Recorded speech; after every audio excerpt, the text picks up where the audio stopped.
Day. And we welcome now Senator Chuck Younger, represents District 17, which includes Lowndes and Monroe counties, serves as the chair of the Senate Agriculture Committee and vice chair of Senate Gaming Committee. Is that still right? Good afternoon there, Senator. Do we still have you down for the right committee? That is correct. And I also serve a little bit of Oktibbeha County since the census came out. Yes, thank you. Okay, appreciate that. So, you guys been in session this morning, right? We've been in session forever. Well, we're all ready to go home. And hey, look, I appreciate you having me on too. Yeah, absolutely. I know it's been a long one. It's the first of a new term, so thus it extends several extra days, about a month total, than the other years in the four-year term. But here we are kicking off the first one. It's been an active session, though I don't know that we could point to a whole lot of major legislation that made it across the finish line. What do you think? Well, one friend of mine told me that his father overheard a man back home telling a legislature from years ago that you don't do anything but go down there and eat. Y'all don't get anything done. The fella told that fella, well, that's the best you can hope for. So, sometimes this legislation that we pass is not always good. Well, just thinking through some of the higher profile issues that doesn't seem like we're able to get the necessary consensus in both of the houses to get it to the governor's desk. Let's talk about gaming real quick, because you of course serve as the vice chair. Senator Blunt, right, serves as the chair of the gaming committee. All right, so the mobile sports betting bill that passed the House, authored by Representative Casey Uri, came over to the Senate and did not pass in its original form through the committee. It looks like that it was sent back without any of the mobile gaming provisions in it, sent back to the House for concurrence. They've invited conference. This is the latest I saw. Is that accurate? Is that the present status of that legislation? That is correct. And, there's two ways to look at it. If you do the sports betting and you have it on your cell phone and everything, and that's great, but it takes away from people traveling across the state to go to different casinos to place their bets. So you're kind of hurting tax dollars or any kind of revenue, what have you, and at the same time, if you do allow it, it is going to pick up extra money. But I don't know which one really outweighs the other. Okay. Well, the incremental increase in revenue to the state, according to the estimates out of the House, Representative Uri, was in the $25-26 million a year range. I'm sure you saw that data as well. I happened to just be in the chamber that day in the gallery when he was presenting the legislation on the floor in the House. Those were the figures that were being used. Did you take a look at that? Did that add up to you? It's been, I've heard that. I don't always believe the numbers, but you have these casinos, and some of them were for it, and some of them were not for it. Of course, your bigger casinos, Vegas, are all for it. But your smaller casinos, your local casinos, they're not for it. But I do hear that there's some compromise coming. Okay. All right. So you think maybe the conferees, I haven't noticed, I didn't check today, have conferees been named?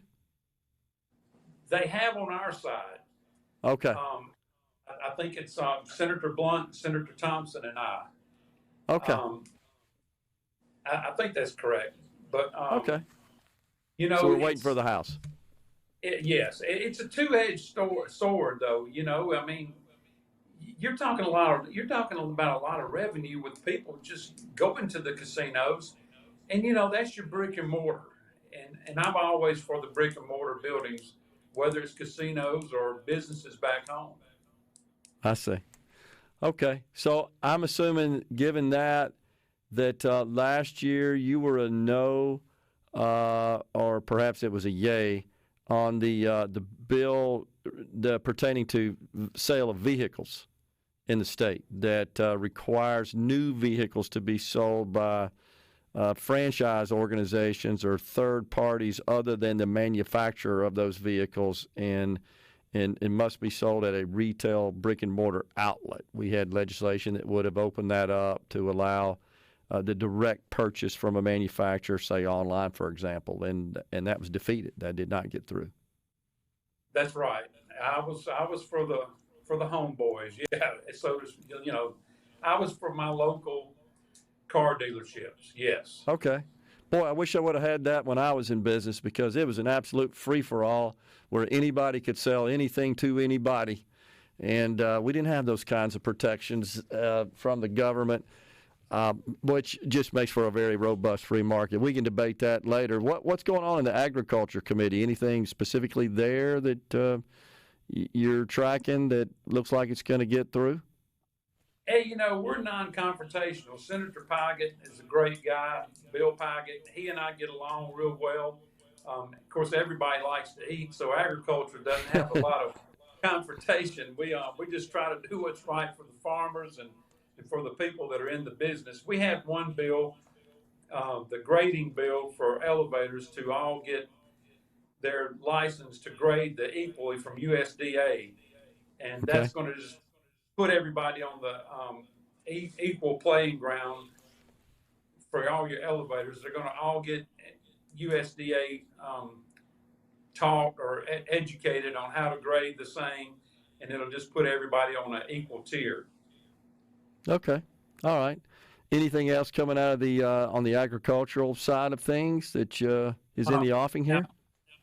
Yeah, and Representative Pygott, he had the foreign ownership bill on the House side, and Senator McConn had it in he's chairman of forestry, but he's also in Judge B. He had the foreign ownership, and we went with his bill on the Senate side, Senator McConn. Okay. It's foreign ownership. To me, if a country from another country, if they don't allow us to buy their land, we sure as heck shouldn't allow them to buy our land. Okay, little reciprocation, sure. I think that makes sense. A couple of the other major issues, of course, that are being debated. How about education funding?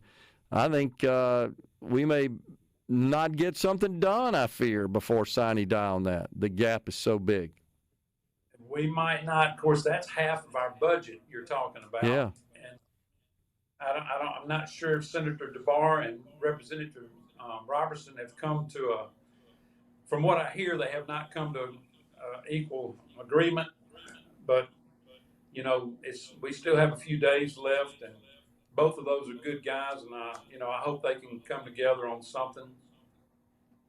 Yeah, and I do too. But that's one committee that I asked Lieutenant Governor not to put me on, because it's always very controversial. Yeah, and I think there's been some effort to revamp and overhaul the MAEP, the traditional entrenched MAEP formula, in some way for some time, but the House comes along with a just total forklift overhaul, and the Senate's approach was more of just making some adjustments to the existing formula. So we'll see what happens on that.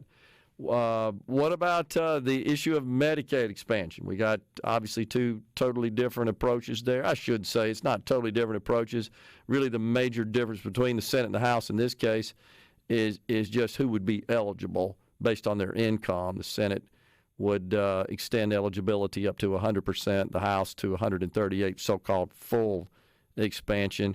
Looks like we maybe are going to have conference with public hearings, is what we're hearing. That's what I've been told too. Senator Blackwell sits in front of me in the Senate, and he really works hard. Of course, a lot of our senators work real hard. Sure. But, he's got the work program in there. You have to work to be able to get it on the Medicaid.